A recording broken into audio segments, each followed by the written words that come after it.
할렐루야. 자, 이후에도 하나님 앞에 말씀 앞에 엎드리시는 여러분들 가운데 하나님이 주시는 천국의 기쁨이 충만하시기를 간절히 축원합니다.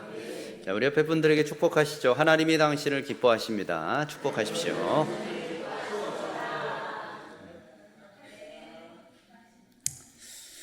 자, 여러분 주기도문 계속 보고 있는데 하나 물어볼 게 있습니다. 여러분 주기도문에 있는 전체 다 내용이 다 완벽하게 내용이 다 이해가 다 가시나요?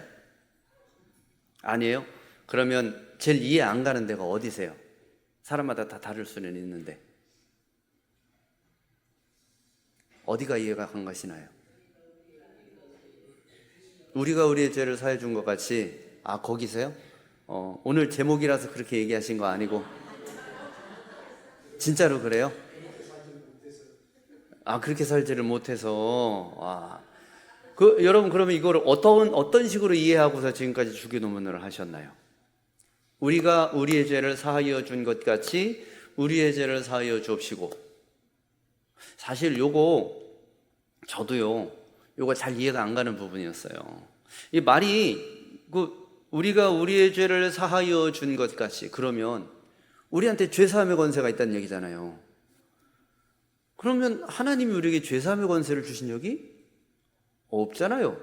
죄사함의 권세는 누구에게 있는데요? 기본적으로 하나님께 있고, 그리고 예수 그리스도의 보혈의 공로를 믿는 자들에게 주어지는 은혜잖아요. 그런데 아무리 성경을 뒤져봐도 하나님이 우리한테 다른 사람의 죄를 사하노라 할 수 있는 권한은 안 주셨단 말이에요. 그런데 이게 주기도문에 나오잖아요. 우리가 우리에게 죄 지은 자를 사하여 준 것 같이. 그러면 우리한테 잘못한 사람을 우리가 너의 죄를 사하노라 이 악독한 놈아 할 수 있는 권한이 있다는 얘긴데 이게 이해가 안 가는 거예요. 근데 이거 무시할 수도 없어요. 왜? 예수님이 가르쳐준 기도잖아요. 아니 도대체 이게 어떻게 된 건가. 근데요, 제가 이거를 20년 동안 궁금증을 품고 있다가 신학교 가서 배웠어요. 신학교에 가면은 원전분해라는 걸 가르쳐 줍니다. 그게 뭐냐면 우리가 들고 있는 이 개역개정 성경은 번역된 성경이잖아요. 그런데 이게 원어로 쓰여진 게 있어요. 이제 신약 성경 같은 경우는 헬라어가 원전이에요. 헬라어 성경이. 그리고 구약 성경 같은 경우는 이제 히브리 성경이 원전이겠죠. 그걸 이제 배우는 거예요. 그걸 배우려면 뭘 해야 하냐면 헬라어를 또 가르쳐줘요. 신학교에서 미리. 꼴랑 6개월. 그 다음에 신학과는 좀 더 배워야 된다고 6개월 더 해서 1년. 근데 그리스 사람들이 쓰는 말을 1년 만에 다 가르쳐 준대요. 말이 안 되죠? 영어만 해도 여러분 초, 중고에서 10년 이상을 배우는데 그리스 말, 어디 가서 듣도 보도 못한 그리스 말, 쓸 일이 있을까도 모르는 그 그리스 말을 1년 동안에. 근데 딱 성경을 읽을 만큼만 가르쳐줘요. 대화를 하는 만큼 아니고. 그래서 그 원전을 보니까 이해가 가요. 요게 그리스 사람들이 쓰는 그 어순하고 우리나라 말 어순하고 완전 달라요. 그러다 보니까 이 그리스 사람들이 쓰는 이 말을 번역을 해서 우리나라 사람들이 알아먹게 이거 어순을 재배치하려다 보니까 의미가 약간 모호해지는 부분이 생겼는데 그게 바로 오늘 요거예요. 우리가 우리의 죄를 사하여 준 것처럼. 요거 뭐냐면은 우리는 일단 이해가 그렇잖아요. 우리가 저 사람의 죄를 용서한 것처럼 하나님 우리를 용서해 주셔야 됩니다. 그죠? 이렇게 들리잖아요. 우리가 우리의 죄를 사해 준 것 우리가 우리에게 죄 지은 자의 이게 주기도문 든지 헷갈리네. 우리가 우리에게 죄 지은 자를 사하여 준 것 같이 우리의 죄를 사하여 줍시고 라고 하니까 내가 저 사람의 죄를 용서한 것처럼 하나님도 나 용서해 주셔야 됩니다. 이렇게 이제 알아들을 수 있잖아요. 근데 이게 그런 뜻이 아니더라고요. 이게 우리가 용서했으니까 하나님도 용서하세요가 아니라 핵심은 뭐냐면 우리를 용서해 주세요가 핵심이에요. 그죠? 이건 우리를 용서해 주세요가 핵심인데 우리를 용서해 주세요. 그러면 우리도 우리에게 죄 지은 사람을 용서할게요 라는 뜻이에요. 이해가 안 가세요? 좀 헷갈리죠? 예. 그러니까 우리가 용서해 준 게 먼저가 아니라 하나님이 우리를 용서해 주십시오. 그러면 우리도 그 용서하심을 본받아서 뒤따라서 저 사람을 용서할 수 있도록 하겠습니다 라는 고백이 되는 거예요. 여기 주기도문 우리가 외우는 게 그래요. 그래서 이거를 좀 말이 되게 바꿨으면 좋겠지만 그럼에도 불구하고 이게 성경에 기록되어 있는 그 번역이기 때문에 함부로 바꾸기가 좀 그래요. 그래서 말은 우리가 우리말로 하면 조금 헷갈리기는 하겠지만 그래도 의미는 어떻다라는 걸 여러분 일단 알고 넘어가자고요. 자, 그러면 오늘 말씀 요거의 핵심은 뭐냐면은 죄와 용서잖아요. 그러면 죄, 용서 이 부분을 함께 좀 중점적으로 우리가 좀 얘기를 해볼게요. 주기도문을 우리가 외우면서 예수님께서 우리에게 주기도문 이 기도를 하라는 거는 수시로 매일매일 하라는 뜻과 같거든요. 제자들이 왜냐면은 기도를 어떻게 합니까? 그랬을 때 예수님이 가르쳐 준 거니까 너희는 이렇게 기도해라 그런 거니까 주기도문을 우리가 외우면서 요거는 수시로 해야 된단 말이에요. 그러면은 요 죄와 용서에 대한 부분도 뭐 가끔가다 생각날 때마다 뭐 그렇게 간혹 뭐 부흥회 가서 주여 할 때만 그런 게 아니라 늘 죄와 용서에 대한 부분은 기도할 때 우리가 염두에 두어야 된다는 얘기잖아요. 그러면은 죄가 뭐고 용서가 뭐고 요 개념부터 우리가 알아야 되잖아요. 그래서 요 부분을 길게 안 하고 짧게 해드릴게요. 피곤하시잖아요, 그죠? 그래서 주책 없이 그냥 쭉 늘어지게 안 하고 핵심만 쫙 요약해서 말씀을 드릴 테니까 여러분 개념만 딱 잡으시면 됩니다. 자, 일단 어디서부터 출발이냐? 죄부터 출발할게요. 자, 주기도문에서 나오는 이 죄, 요 죄를 헬라 원전에서는 어떤 단어를 썼냐면 오페이레마라는 죄를 그런 단어를 썼어요. 혹시 자막을 제가 헬라어 자막을 하나 드렸을 텐데 혹시 될까요? 5번째 있을 거예요. 오페이레마. 뭐 손발이 지금 어지럽네. 자, 하여튼 그런 게 있어요. 오페이레마. 요게 뭐냐면 빚이라는 뜻이에요. 그런데 죄라는 단어를 쓸 때 헬라어는요, 여러분 우리나라 말은 사랑 그러면은 사랑 하나잖아요. 근데 그리스 사람들은 다르게 써요, 단어를. 엄마 아빠랑 사랑하는 거, 남녀간에 사랑하는 거, 부모간에 사랑하는 거, 친구끼리 사랑하는 거, 하나님과 우리 사랑하는 걸 다 다른 단어를 써요. 그래 여러분 그거 잘 아는 거 있죠?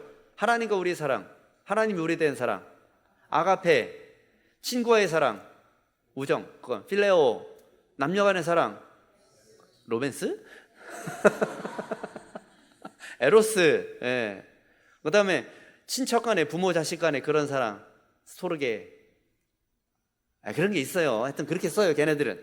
왜 그런지 모르겠어요. 그러다 보니까 죄라는 것도요, 다 다르겠어요. 어떻게 쓰느냐? 일단은 가장 일반적으로 쓰는 죄라는 단어는 하마르티아라는 단어를 좀 많이 써요. 하마르티아. 저렇게 생겼어요, 히브리어는. 저렇게 생겼는데, 요 하마르티아가 원래는 어디에서 나온 말이냐면, 관역이 빗나갔다라는 의미예요. 요거 마이크가 죽네요. 마이크가 지금 볼륨 건드렸나요? 좀 죽었어요. 관역이 빗나갔다. 이게 뭐냐면 해야 할 일을 하지 못한 경우에 요 단어를 써요. 그러니까 무슨 얘기냐면 권사님 미워요. 이거 죄예요, 아니에요? 목사님이 하면 죄가 아닙니까? 아니에요, 죄예요. 이거 죄죠. 그런데 미워요 라고 말은 안 했어요. 그런데 안 사랑해요. 말은 안 하죠. 안 사랑해 이렇게 말은 안 하는데 그냥 안 사랑해요. 그러면 그거를 하마르티아라고 그래요. 무슨 말이냐? 주님이 우리한테 사랑하라 그랬잖아요. 그런데 안 사랑하는 마음을 품었다. 그럼 그게 관역을 빗나간 거예요. 무슨 말인지 알겠죠? 사랑해야 되는 관역을 향해 가야 되는데 엉뚱한 방향으로 가는 거, 요걸 하마르티아라고 그럽니다. 자, 그러면 열심히 일해야 되는 게 정상인데 일을 열심히 안 한다. 요게 하마르티아. 그죠? 거짓말을 하는 게 문제가 아니고 거짓말은 안 했어요. 그런데 진실도 말 안 해. 요것도 죄. 하마르티아. 요럴 때 요 단어를 써요. 자, 또 나도 헷갈려. 파라바리스라는 단어가 있어요. 파라바리스. 저것도 죄인데 저거는 뭐냐면 그 정도에서 삐뚤어져 나간 거, 요거를 파라바리스라 그래요. 이게 원래는 서커스 용어인데 서커스 가면 여러분 왜 우리 제주도는 아직 서커스를 하더라고요. 보면 그 러시아에서 이렇게 중국 기회단 와갖고 막 이렇게 보면은 줄타기 같은 것도 하는 사람들이 있는 것 같아요. 요새는 줄타기가 많이 없어졌더라고요. 근데 옛날에는 좀 많았다 그래요. 근데 줄타기 하다 보면은 왜 헛디뎌서 발을 이렇게 삐끗하는 경우들 있죠. 요게 파라바리스라고 그래요. 이게 옛날 고대 그리스에도 줄타기 하는 사람들이 있었나 봐요. 이게 뭐냐면 하나님의 명령은 이 길로 가라예요. 가령 너는 나를 위하여 복음을 전하라 이렇게 명령을 했다고 쳐요. 그런데 그거 하면은 주님 배도 고프고요, 살기도 힘들고요, 사람들 욕도 먹고요, 나 안 할래요, 그냥 돈 벌러 갈래요. 요게 요 죄가 파라바리스. 이게 사실 우리는 죄 그러면 규칙을 어긴 것, 요런 개념이 강해요, 한국 사람들한테. 그런데 성경의 길만 안 그래요. 이렇게 직접적으로 규칙을 꽉 어긴 건 아니지만 정도에서 벗어나는 것도 죄다. 이럴 때는 파라바리스 그래요. 또 비슷한 단어긴 한데 파라포토마라는 단어도 있어요. 파라포토마. 자, 이건 뭐냐면 미끄러져 넘어진다라는 뜻이에요. 이건 본의 아니게 짓는 죄를 주로 이렇게 얘기를 해요. 그러니까 가령 예를 들자면 뭐 이렇게 하다가 이렇게 어깨를 팍 부딪혔어요. 고경원 선생님이 이렇게 가다가 고경원 선생님 어깨를 팍 부딪혔어요. 그럼 제가 승질이 날 거 아니에요. 그래서 에이 뭐하는 거야? 요게 파라포토마. 이거는 뭘 하려고 해서 그런 게 아니라 그냥 그러면 안 되잖아요. 그렇다고 어깨 부딪혔다고 승질 내면 돼요? 안 되지. 그런데 그렇게 우연 발생적으로 이렇게 죄를 짓는 그런 경우를 파라포토마 이렇게 얘기를 합니다. 근데 지금 내가 저걸 왜 알아야 되냐 그런 눈빛으로 막 쳐다보시는데 그냥 그런 게 있다라는 거예요. 왜냐면 이게 다 필요해. 자, 2개만 더 하면 돼요. 또 죄도 참 많아. 아노미아라는 단어가 있어요. 아노미아. 요거는 혹시 고등학교 열심히 공부하셨던 그 사회문화 하셨던 분들은 아노미 현상이라는 거 들어보셨을 거예요. 예. 아노미 현상 뭔지 기억나요? 여기 제일 전문 사람 누구지? 너 말고. 우리 송간사님 기억나요? 아노미 현상? 배웠어요? 그쵸. 이야, 공부 열심히 했네. 혼란, 무정부 상태, 이걸 아노미라고 그래요. 그러니까 뭐냐면 이거는 규칙, 이건 불법이 문제가 아니라 아예 규칙이 사라진 거예요. 사람들이 도덕이고 뭐고 완전 없어져가지고 그냥 그러니까 영화에서 보면은 길 가다가 훅 죽이고 막 그런 거 있죠. 네, 그죠? 그런 상태를 아노미라고 그래요. 요런 거를 요렇게 짓는 죄를 아노미야. 자, 그리고 오페이레마, 제가 맨 처음에 얘기했던 오페이레마, 요게 주기도문에서 예수님이 사용하셨던 죄, 여기에 오페이레마 요 단어를 썼거든요. 근데 이게 무슨 뜻이냐면 그냥 단어로 범죄, 그게 아니라 빚. 머리 빚는 거 말고 돈 꾸고 안 갚은 거, 빚쟁이 할 때 그 빚. 자, 물어볼게요. 여러분, 빚진 거는 죄예요, 아니에요? 말하기 그렇죠. 왜? 우리는 그 빚이 아니라고 생각하거든. 왜냐면은 우리는 그런 말이 있어요. 빚도 자산이다. 그런 얘기 안 쓰나요? 빚도 자산이다. 그죠? 우리는 빚을 죄라고 생각하지 않아요. 근데 예수님의 개념에 있어서는 빚지면 안 된다예요. 야, 이 골치 아픕니다. 아니, 지금 이 대한민국의 혼란스러운 상황에서 어떻게 빚 안 지고 살아요? 빚 안 지고 살 수가 없어요. 우리나라는 현재 상태, 그죠? 집을 살래도 대출 끼지 않고는 집을 살 수가 없어요. 집이 문제가 아니라 이게 계속 카드는 리볼빙을 돌고 있고, 그죠? 예. 그러니까 그렇게 따지면은 기업들도 보면은 다 빚으로 돌아가잖아요. 금고에다가 요새 금괴 쌓아놓고 사는 사람이 몇 명이나 있겠어요? 대한민국 1%나 될까 말까? 대부분 다 없는 거를 입다 치고서 그렇게 살아요. 그걸 빚이라고 그러죠, 우리가. 그런데 여러분 보세요. 빚을 지면 어떻게 해야 됩니까? 갚아야죠, 그죠? 근데 안 갚아요. 그러면 오페이레마가 되는 거예요. 무슨 뜻인지 알겠죠? 자, 그러면 빚은 이걸 안 갚은 걸 죄라고 쳤을 때, 이거 안 갚으면은 죄라는 거는 이거는 명백한 거니까 꾸는 게 문제가 아니라 안 갚은 게 문제가 되는 거예요. 그러니까 예수님께서 말씀하시는 이 죄는 하나님에게 빚졌는데 안 갚았다라는 의미가 들어가 있는 거예요. 자, 그럼 보세요. 빚은 나 혼자 문제가 아닌 거죠. 내가 꾼 사람 있을 거 아니에요. 그죠? 저 상대방과 내가 얽혀 있는 문제가 돼요. 이 죄는. 그러면 이 죄를 해결하기 위해서, 여러분, 죄를 해결하려면 우리가 뭘 해야 돼요? 회로 시작하는 거. 그렇죠. 회개를 해야 되잖아요. 그러면 요 오페이레마라는 죄를 지으면 주여 잘못했습니다, 다시는 안 그러겠습니다, 그러면 끝나요? 안 끝나요? 죄는 회개하면 끝나는 거 아니에요?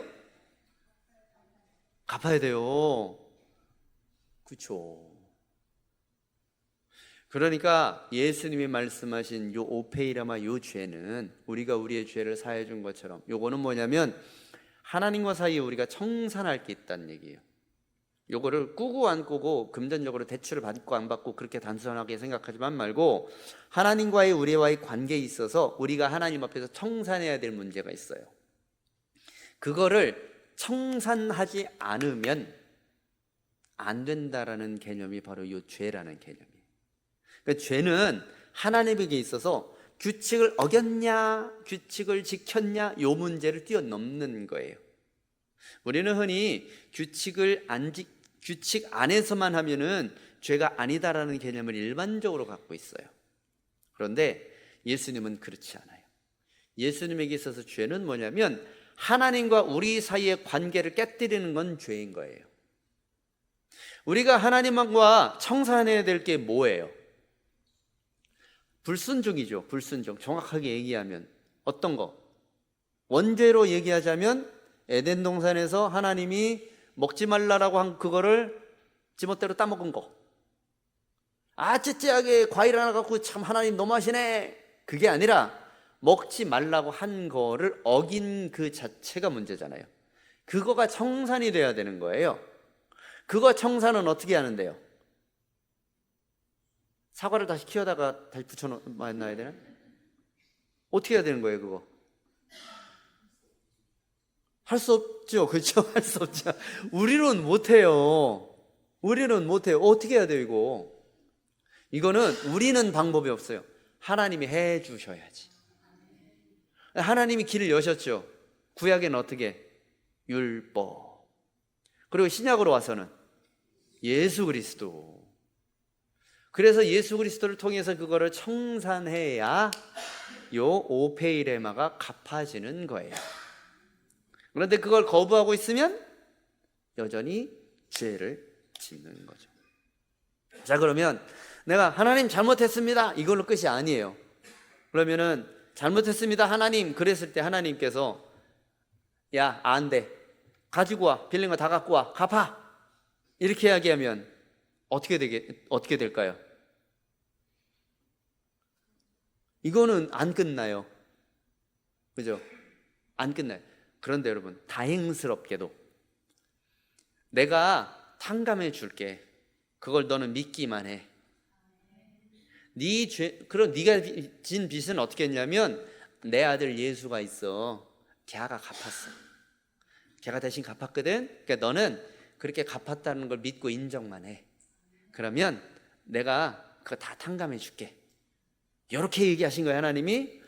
아이고, 그래요, 감사합니다 주님, 그러면 그렇게 알고 있겠습니다, 믿겠습니다, 이러면 사해지는 거고, 난 그 양반 일면식도 없는데요, 난 잘 모르는데요, 어떻게 갚았대요, 그거 한두 푼이 아닌데, 그거 진짜 맞아요? 이렇게 되면 안 되는 거고, 결국 이 오페이레마는 내가 하나님한테 신뢰를 보내고 하나님께서 인정을 해줄 때 청산이 되는 거예요. 이 개념을 주기도문에 하나님이 갖고 오셨어요. 그러니까 죄가 무조건 주여 잘못했습니다, 이렇게 해서 없어지는 게 아니다. 여러분, 요거 옛날에 영화 중에 밀양이라는 영화에서 요거를 꼭 집어서 얘기했었죠. 그렇죠? 살인자가 감방에 갔는데 이 피해자의 부모가 막 마음을 다지고 어떻게 하고 용서를 해야지 하고 갔더니 얘가 감방에서 예수를 믿었네. 그러면서 며느리한테 뭐라고 그러냐면 제 죄는 주님께서 이미 다 갚으셨습니다. 이래 버렸네요. 여러분, 이게 언어 자체적으로 문제가 없지요. 헷갈리죠? 요거 맞는지 틀리는지. 요거 언어 자체적으로 문제가 없는데 그러면 안 되는 거예요. 하나님하고의 관계 속에서의 죄, 그 죄를 잘못 인식하고 있는 거예요. 범법으로서의 죄만 생각하고 있으니, 그러니 내가 잘못했습니다 한 걸로 끝난 거죠. 이건 뭐예요?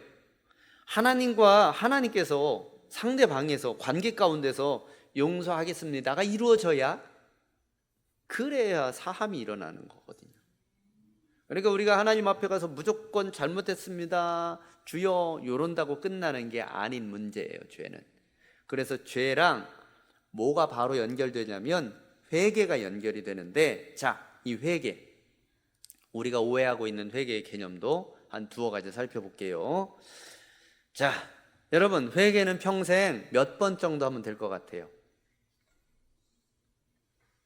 객관식으로 드릴게요. 1번 1번, 2번 10번, 3번 100번, 4번 죽을 때까지. 그래요? 그럼 제가 종종 들려드리는 비유가 하나 있는데, 한번 그 아버지 안경알 비유 기억나요? 기억 못하면 다시. 그 아버지 안경알을 엿바꿔 먹었어요. 아버지가 누구야? 너지? 일로 와! 그래서 이 아들이 회초리를 맞고, 아버지 다시는 안 그러겠습니다, 용서해 주십시오. 너 다시는 그러지 마, 이번 한 번만 봐준다. 예 아버지. 그러고 있으니 끝났어요. 그 다음날 가서 아버지, 어제 빼먹은 안경알 제가 사과는 드렸지만 다시 한번 용서를 구합니다. 아버지 잘못했습니다. 다시는 안경알 빼먹지 않겠습니다. 아버지가 그래 알았어, 다음부터는 절대 그러지 마. 자, 3일째 아침에 또 일어났더니 안경알이 또 생각나.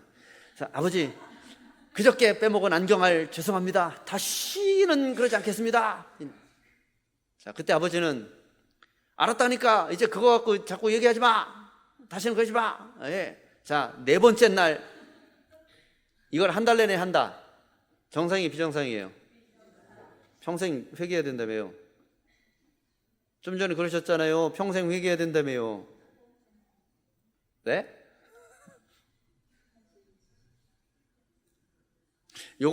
요거가 우리의 회개가 어떻게 돼야지 완전한 회개가 되느냐에 대한 문제예요. 과연 우리가 하는 회개는 온전한 회개일까? 사실은 여러분, 죄책감이라는 거 있죠. 죄를 지으면 죄책감이라는 게 생겨요. 기본적으로 사람에게는 양심이라는 경고등이 있어서 하나님이 그걸 박아놓으셔서 죄를 지으면 찔리게 돼 있어요. 불편하게 돼 있어요. 근데 물론 자꾸 그 죄를 지어버리면은 그 경고등이 울리거나 말거나 그래요. 예? 구급차 사이렌 한 번 들 때는 누구야 그러지만 하루에 10대번씩 지나가면 시끄러 죽겠네 그런 거랑 똑같아요. 그런 경고등이 우리에게 있는데, 죄책감이라는 게 있는데, 그러면은 회개를 얼만큼 해야지 되느냐? 이 죄책감이 사라질 때까지만 하면 되느냐? 이런 문제가 생기는 거예요. 단번에 죄를 사해 준다고 했으니까 한 번만 회개하면 되는 거 아닌가? 자, 요거를 기준을 세워 드릴게요.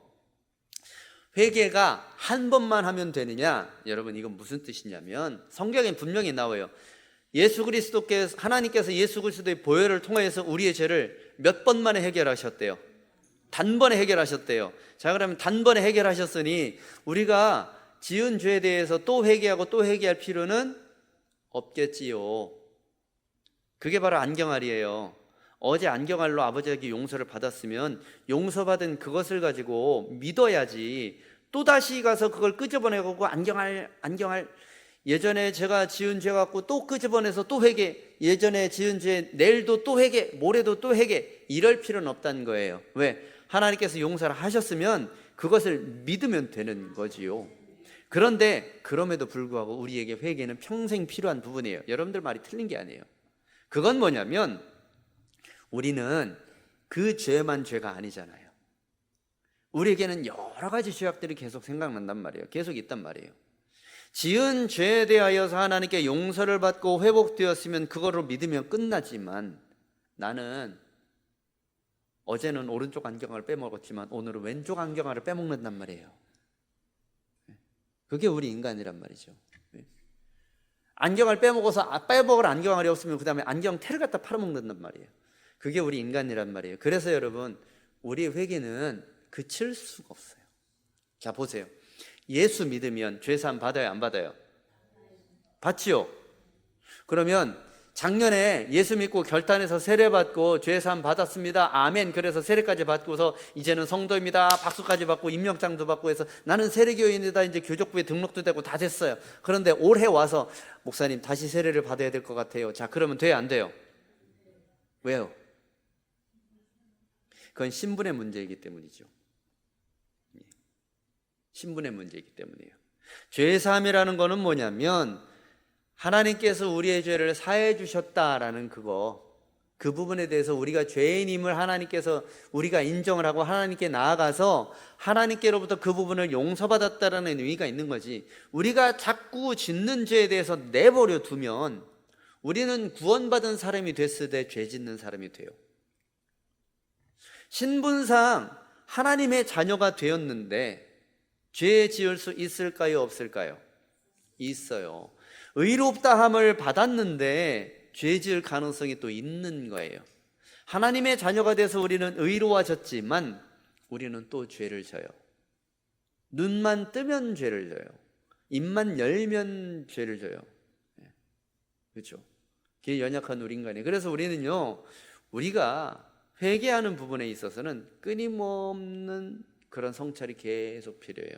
여러분, 그래서 욥이 그렇게 하나님 앞에 계속 엎드리고 회개하고 혹시라도 죄를 지었을까 토로하고 그렇게 했던 거예요. 그 모습이 하나님 보시기에 어땠어요? 쓸데없는 짓을 하고 있어, 그랬나요? 뭐라고 그래요? 하나님이 의롭다라고 하셨잖아요. 그렇죠? 바로 그 부분이에요. 의롭다 하심을 얻었으니, 구원받았으니, 회개는 한 번만 하면 그 이유는 필요 없다, 그거는 틀린 말이에요. 회개에 대한 부분, 하나님께서 내 죄를 용서하셔서 내 신분이 주님의 자녀로 회복되었으면 그것으로 감사하고, 그 다음에 내가 수시로 짓는 죄에 대해서는 끊임없이 하나님 앞에 되돌아올 필요가 있다라는 거죠. 그게 회개입니다. 자, 두 번째, 또 하나, 구원받으면 우리는 그 다음부터는 죄를 안 짓게 되냐 짓게 되냐, 이 부분에 대해서도 우리가 돌아보아야 해요. 자, 죄성이라는 거예요. 죄성. 죄성은 뭐냐면 죄를 지으려는 성향입니다. 요한일서 1장 10절 말씀 한번 볼게요. 요한일서 1장 10절. 자, 시작. 만일 우리가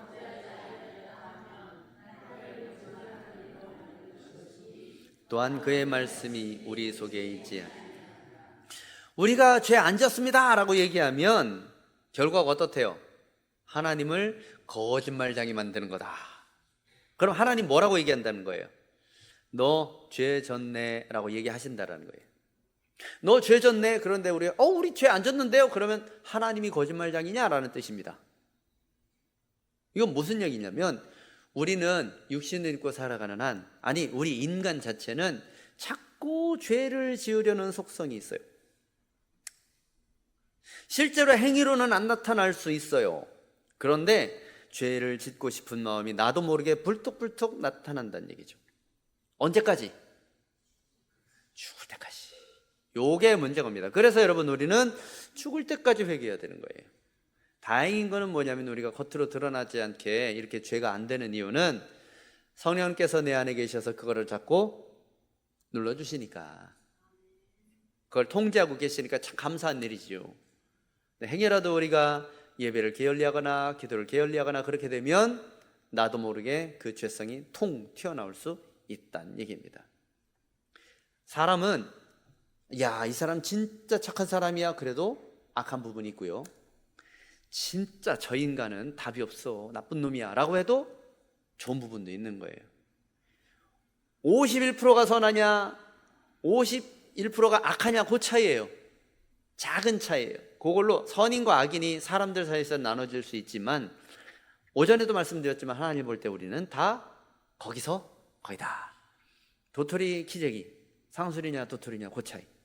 그러니 우리는 구원을 받았든 아직 부족하든 신앙생활이 부족하든 어쨌든 죽을 때까지 우리는 계속해서 하나님 앞에 내가 죄를 지은 부분이 없는지, 내 죄성이 하나님의 성향을 자꾸라 억눌러서 튀어나오려 하지는 않는지 계속 돌아보아야 한다는 얘기입니다.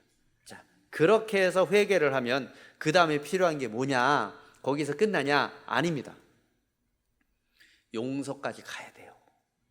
누가 용서해야 돼요? 하나님이 우리를 용서하셔야 돼요.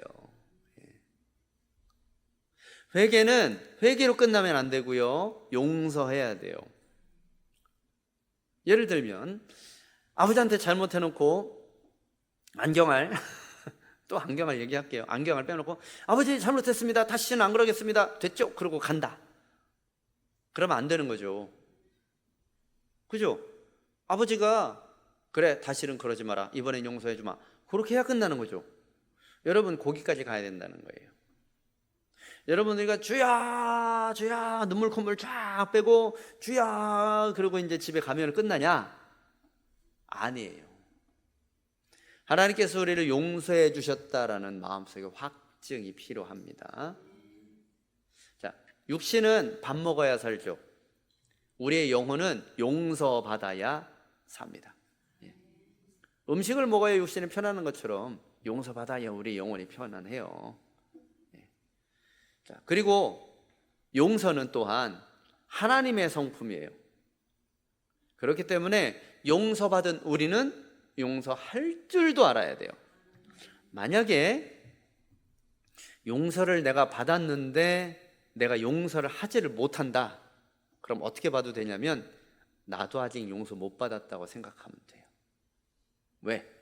용서는 감정으로 하는 게 아니거든요. 사람이 흔히 감정으로 용서를 하려고 그래요. 용서는 감정으로 하면은 그 감정이 어그러지잖아요. 다음번에 또 튀어나와요. 내가 이미 용서했는데 또 승질나요. 여러분 그런 경험 있을 거예요. 분명히 저 인간이 저런 인간인 걸 알아. 그렇죠?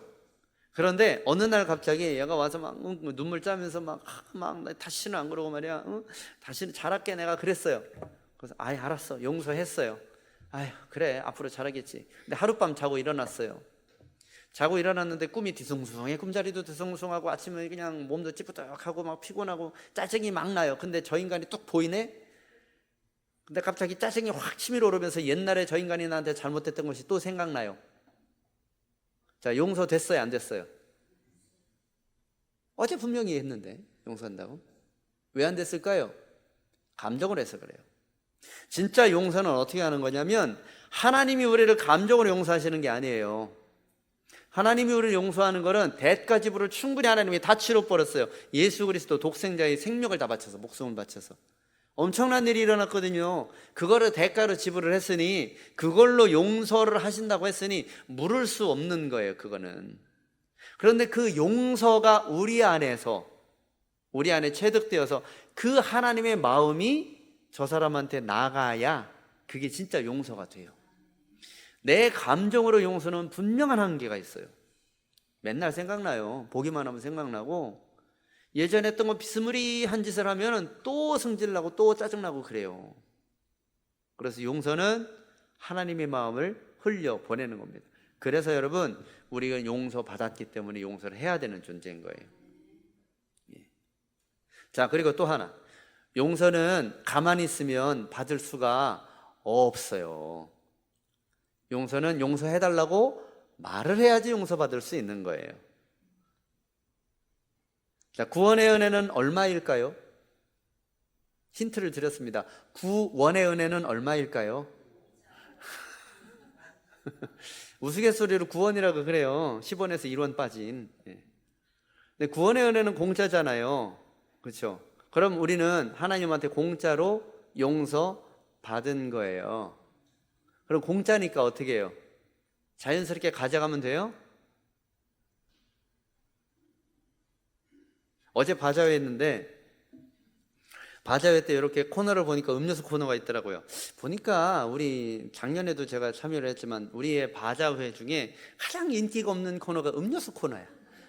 하루에 2캔 파나 모르겠어요. 잘 모르겠어요.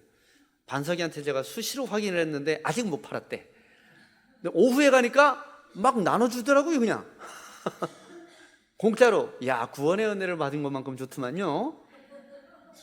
그런데 여러분, 그냥 가서 뚜껑을 열고 쭉 가져갔어요. 그러면 돼요, 안 돼요? 공짜인데 어차피. 그럼 안 돼요? 왜 안 돼요? 줘야지 받는 거예요. 달라고 해야. 그런 다음에 얻어야. 그래야 되는 거예요. 여러분, 결과는 같아요. 어차피 돈은 안 내요. 구원이든 용서든 하나님이 어차피 돈 내라고는 안 해요. 대가 지불도 필요 없어요. 그런데 절차는 지켜야지. 하나님 앞에 가서 잘못했습니다, 용서해 주세요, 구해야 합니다. 그거 없이 나 예수 믿었으니 공짜로 나는 용서 다 받았다 그러면 안 돼요. 여러분, 그래서 우리의 죄는 하나님 앞에 낱낱이 고해져야 돼요. 무엇을 어떻게 잘못했는지를 하나님 앞에 구해야 돼요. 이거 나 잘못했습니다라고 얘기를 해야 된다는 얘기예요. 아이고, 다 아시니까 알아서 하시겠지. 그러면 용서받을 수 없습니다. 자, 그리고 최종적으로 용서는 누구를 위해서 하냐면, 내가 용서를 하나님 마음으로 흘려보낸다고 했잖아요. 그럼 저 사람을 위해서 내가 용서하는 거냐? 아닙니다. 나를 위해서 용서하는 거예요. 나를 위해서 용서하는 게 무슨 뜻이냐면, 비유를 이렇게 할게요. 어떤 사람이 있어요. 막 몸도 약하고 막 너무 왜소하고 생긴 것도 좀 그렇고 막 그래요. 그래서 동네 사람들이 이 사람을 너무나 괴롭혀요. 막 나타나기만 하면은 막 때리기도 하고 발로 차기도 하고 막 그냥 오물을 뿌리기도 하고 막 그래요. 그래서 이 사람이 승질이 너무 났어요. 네, 이것들 다 죽여버리고 말 거야. 그러면서 온몸에 폭탄을 칭칭 갖고 나타났어요. 나 건드리면 터트려, 다 죽여버린다. 그러면서 딱 갔습니다. 이게 어떻게 해요? 그러면 그 다음부터 사람들이 피해 다니겠죠. 우와, 저는 건들면 안 되겠다. 자, 그러면 누가 이긴 겁니까?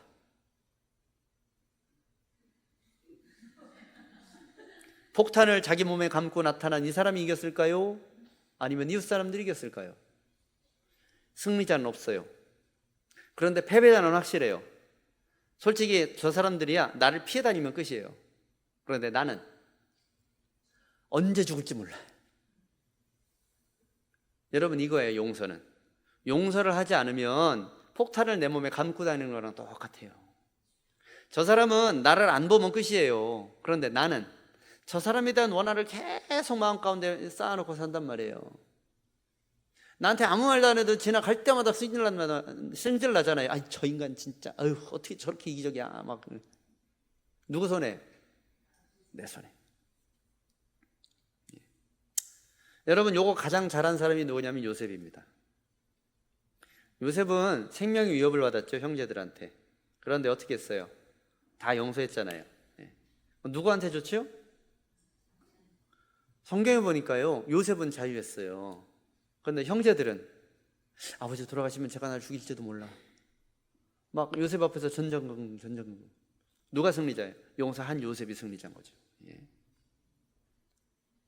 자, 그래서 우리가 우리에게 죄 지은 자를 사해 준 것처럼 우리의 죄를 사해 주시옵고라는 그 회개에 대한, 죄사함에 대한 그 기도문은 뭐냐면, 죄와 회개와 용서가 다 하나라는 거, 한 묶음이라는 걸 우리가 꼭 기억해야 되고, 죄는 단순히 규칙을 어긴 게 문제가 아니라 하나님과 우리 사이에 빚진 그 관계가 상한 거, 그게 문제라는 거고, 그걸 해결하기 위해서는 우리는 적극적으로 하나님 앞에 가서 잘못했다고 늘 회개를 해야 돼요.